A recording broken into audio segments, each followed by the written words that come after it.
Rittenhouse, the 17-year-old militia member who shot and killed 2 protesters and wounded 1 other in Kenosha, Wisconsin, is now someone that we're learning more and more about. We're learning more details about his history, his past, what motivated him to literally cross state lines with a firearm that he had no business having. It's illegal for him to have possession of.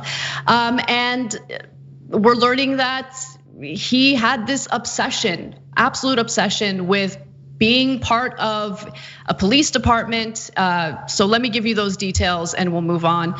So as the Washington Post reports, neighbors and local institutions paint the picture of a high school dropout who viewed law enforcement officers as his personal heroes. Growing up in Chicago's far north suburbs, the 17-year-old shadowed local law enforcement as a cadet and filled his social media feeds with posts declaring that Blue Lives Matter.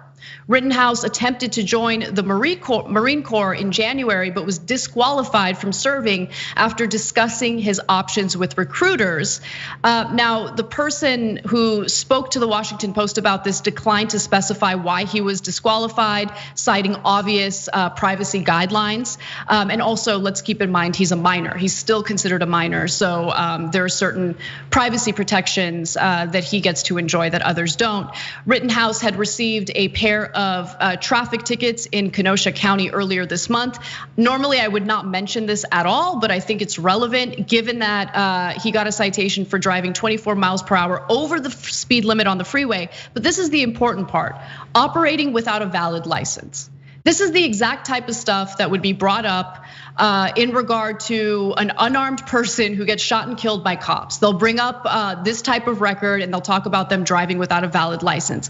Now, one of the other reasons why I bring up the lack of a valid driver's license is because there's no way he had a license for open carry in Wisconsin because he's underage. Open carry is actually legal in Wisconsin, but you have to be at least 18 years old, and he's not a resident of Wisconsin. He crossed state lines and from Illinois, and proceeded to get involved in these shootings that left 2 people dead and 1 person injured. Now, with that said, we do have a SOT of Rittenhouse at a Trump rally. Turns out he's also a big Trump supporter. He was in the front row at one of Trump's rallies earlier this year. Let's take a look. Record levels, record for African Americans, record for Latino, 65-year high for females. This president doesn't preach, this president gets it done. So Ben, that was a video that he took for his TikTok page. He was in one of the front rows during this rally, this Trump rally. I wanted to get your thoughts on what we're learning about him so far and whether you think it'll be relevant in protecting him in the obvious defense he's gonna try to use to fight this first-degree intentional homicide charge. Yeah, well, the first thing I think is they overcharged him. And the reason I think that's relevant is because it's gonna be extremely difficult to prove first-degree murder in a lot of cases. But, and I'm no attorney, but just following police shootings, vigilante shootings, and these trials over the years, it's a good possibility that they have overcharged him and that he's going to get off because of that charge. And part of me feels like that's the point, right? Part of me feels like they want to charge him for something so egregious that they couldn't possibly find him guilty of it. That's number one. Number two, I called it yesterday before BuzzFeed ever exposed that. I was like, I know without a shadow of a doubt that this is a MAGA hat wearing teenager. And lo and behold, here he is on the front lines. But this says something about Donald Trump as well. Like, we already know this, and I know this is obvious to everyone. You've been around long enough to know that Donald Trump is not going to condemn this guy. But Donald Trump took this opportunity to say he wants to send in the National Guard and federal agents to suppress the protesters, but has nothing to say about a supporter of his who actually killed 2 people.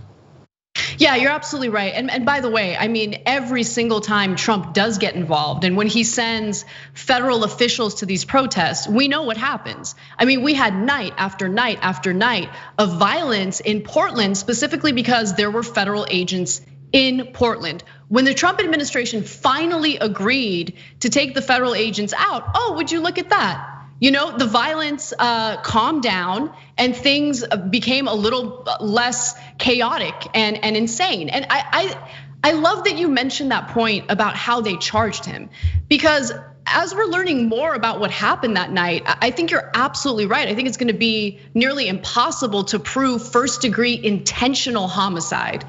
And I don't know if it was intentionally done. I think that we can speculate as to what the intentions were there. But I think the burden of proof for that is pretty high, and I don't think that they're gonna be able to meet it. But I do also wanna say, we're learning more and more about these stories every day. We're learning more details about the shooting of Jacob Blake. We're learning more details about Rittenhouse and what happened on the night when those two protesters were shot and killed.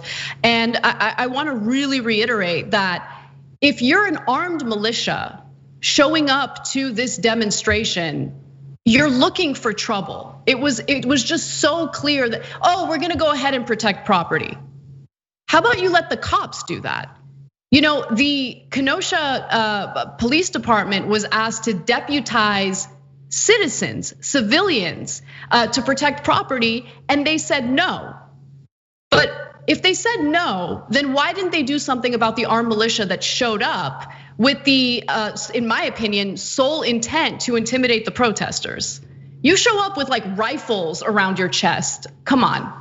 That's the entire point. But we saw that they gave water out to these militiamen. They gave some thanks and some gratitude to them. And I think one thing that we failed to admit to realize is that these police officers, they actually do themselves have a political ideology, and it generally falls in line with the militia and not the people who are protesting. I want to end this story with a quick video of Kellyanne Conway, who has chosen to reject any idea, any notion that Rittenhouse was inspired by Donald Trump's bigotry, hatred, and promotion of violence. Let's take a look. Is the president calling on his supporters in Kenosha, like people like Kyle Rittenhouse, to stop the violence?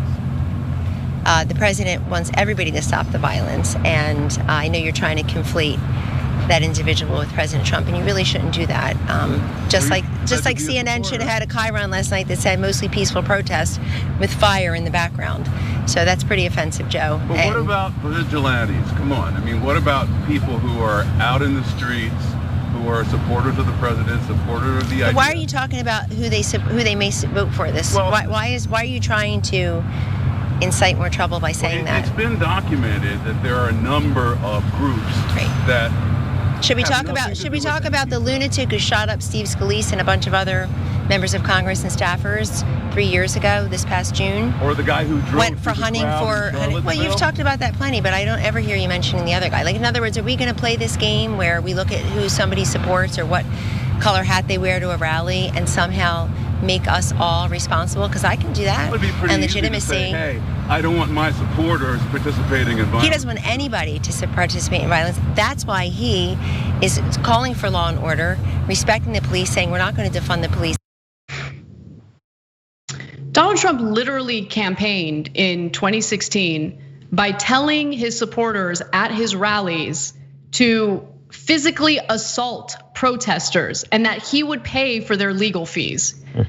I mean, to say that he's never promoted violence is laughable, to say the least. And the thing about conservatives in general, especially Kellyanne Conway, is that they, under no circumstances, will ever admit when their side is wrong about something and when their side is guilty of something. No matter how much blood Donald Trump has on his hands because of his language, expressly because of his language, they will never admit it. Meanwhile, we're held to a standard where we can't say something wrong without being considered. We can't even fight for healthcare, Medicare for all, without being considered radical. Yeah, you're absolutely right. And I think that we need to really normalize the phrase radical right wing.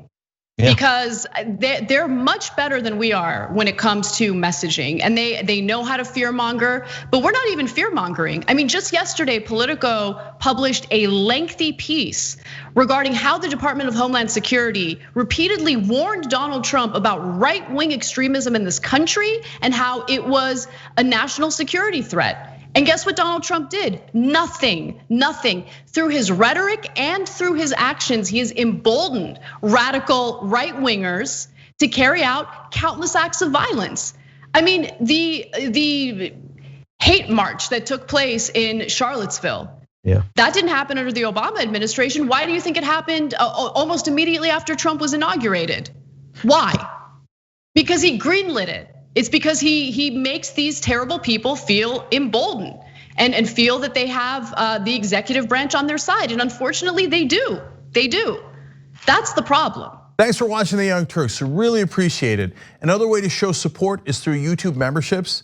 You'll get to interact with us more. There's live chat emojis, badges. You've got emojis of me, Anna, John, JR. So those are super fun. But you also get playback of our exclusive member-only shows and specials right after they air. So all of that, all you gotta do is click that join button right underneath the video. Thank you.